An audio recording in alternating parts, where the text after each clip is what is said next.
Padre, otra pregunta complementa esto, que hay personas que endiosan a los artistas o al mismo trabajo por el afán del dinero. Bueno, ahí es una forma de quitarle el puesto a Dios, ¿no? Decir no amar a Dios sobre todas las. Yo creo que más que el pecado de idolatría es el pecado de no amar a Dios sobre todas las cosas. Si ama más a esa persona que a Dios, está fallando. Amar a Dios sobre todas las cosas. Pero si usted cree que esa persona es Dios, miren, para la muestra un botón. ¿Ustedes saben lo que le está pasando a Venezuela? ¿Han escuchado por las redes sociales y por la noticia? Está pasando momentos muy duros. ¿Ustedes saben cuál fue el pecado que cometió Venezuela? El pecado de idolatría. Porque a Venezuela le vendieron una idea que el difunto presidente era Dios. Y muchos venezolanos tontos creyeron y decían que ese presidente era el comandante supremo, que era el eterno. Le sacaron un Padre Nuestro y cambiaron el Padre Nuestro. Cambiaron un credo y se lo pusieron a él. Se burlaron de Dios. Abandonaron la iglesia por el gobierno, por la política. Y a los sacerdotes porque que Dios lo tenga en descanse en paz. Que descanse en paz. A ese lo creyeron como el Salvador. Creyeron que era Dios. Y eso es un pecado mortal. Y sepa el mundo entero, y como sacerdote del Dios Altísimo, y con el conocimiento que tengo de la palabra de Dios, y con la autoridad que Dios me ha dado a mí como sacerdote del Dios Altísimo, que el mundo entero sepa que hasta que Venezuela no reconozca el pecado de idolatría, de haber adorado a ese hombre, jamás se levantará. Y deberían los católicos en Venezuela pedir perdón a Dios.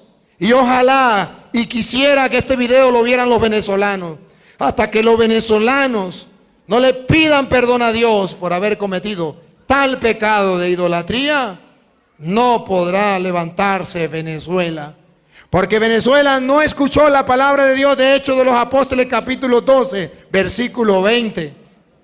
Donde estaba escrito que no podemos nosotros creer que un hombre es Dios, por muy bonito que hable, por mucho dinero que tenga, por mucho que lo ame, no puedo creer que es Dios. Y ese es el pecado que cometió Venezuela. Y ahora dice, no sabemos qué estamos pagando. Pues miren lo que estamos pagando, lo que dice las Sagradas Escrituras. Oiga.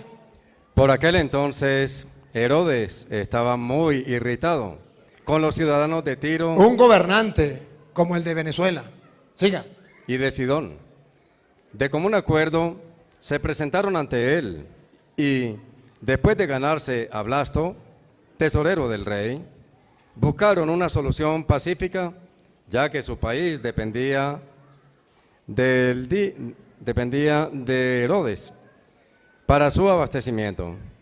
El día señalado, Herodes, vestido con el manto real, se sentó en la tribuna y le dirigió la palabra. Como aquel que te conté, que lo que hacía era hablar por televisión y se encadenaba y le dirigía las parábolas al pueblo.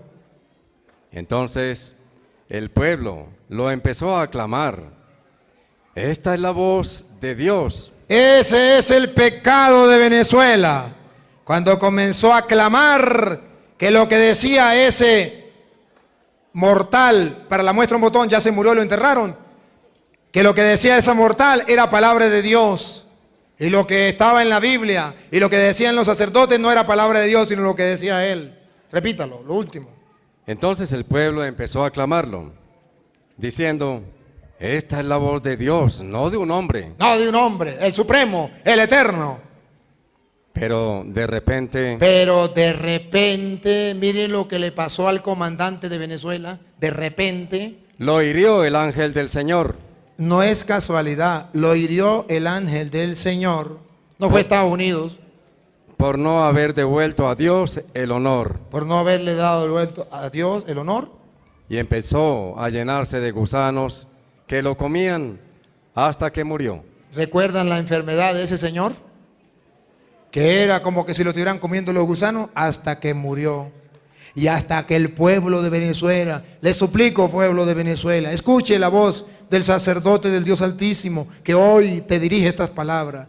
Hasta que no tomen conciencia y no le pidan perdón a Dios por haber creído que un hombre era Dios y caer en el pecado de idolatría, no se levantarán. Y eso está escrito en Jeremías 17, del 1 en adelante. Y perdónenme, hermanos, pero tengo que hacerlo públicamente para que algún día los venezolanos lo reconozcan y el pueblo de Venezuela se vuelva a levantar, porque si no, no se levantará. Así está escrito en Jeremías 17, del 1 en adelante. El pecado de Judá El pecado de Judá, que es el mismo pecado de Venezuela, está escrito con un punzón de acero, está escrito con un punzón de acero, con una punta de diamante. Está grabado sobre la tabla de su corazón y sobre los cuernos de sus altares. Sus altares y sus postes sagrados. Y para los que no saben, llenaron a Venezuela de altares de los santeros, de los babalaos, de los brujos. Sus altares y sus postes sagrados los recuerdan debajo de los árboles verdes, en las lomas altas y los cerros del llano. Tu riqueza y todos tus tesoros, Venezuela, Venezuela, tus riquezas y todos tus tesoros, los entregaré al saqueo.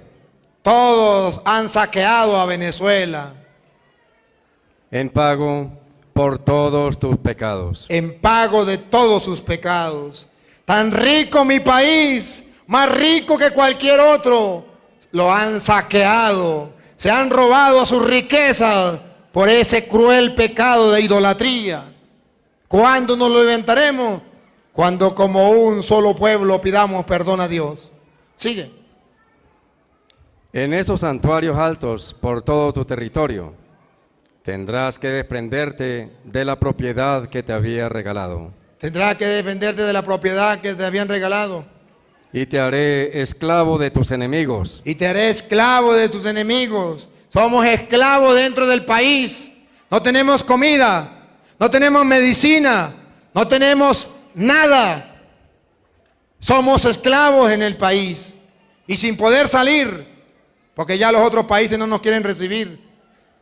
No tenemos libertad de decisión. No tenemos libertad. Y yo sé que con este mensaje muchos se pondrán molestos y me harán la guerra. Pero la voz de Dios no se puede tapar. Esclavos dentro del mismo país. Ustedes tienen para comer, denle gracias a Dios. Ustedes tienen para vestir, ustedes tienen medicina, ustedes tienen libertad, ustedes tienen lo que nosotros deseamos y no tenemos. Disfrútenlo y denle gracias a Dios y cuídenlo. Sigan. Y te haré esclavos de tus enemigos en una tierra desconocida. Y entonces ahora tenemos que salir a tierras desconocidas. ¿Cuántos venezolanos? Ya van por los 5 millones de venezolanos o más que están saliendo a tierras desconocidas con los brazos cruzados. Aquí estoy para que me den trabajo. Pueblos, no traten mal a los venezolanos. Ellos salen porque se están muriendo de hambre. Y no se pongan molestos porque a lo mejor le quita su trabajo. Pero es que si no trabaja, ¿cómo va a comer? Fui forastero y me hospedaste. Tuve hambre, me diste de comer. Cristianos que me escuchan, ahí está Cristo en cada venezolano que está llegando a su país, muerto de hambre, necesitado. Verás si eres buen samaritano. Verás si practica lo que dice el Señor. El juicio final, tuve hambre, me diste de comer. ¿Cuándo, Señor? Esos venezolanos que llegaron, que no tenían que comer y tú les diste de comer. Vengan, bendito de mi Padre, al reino celestial.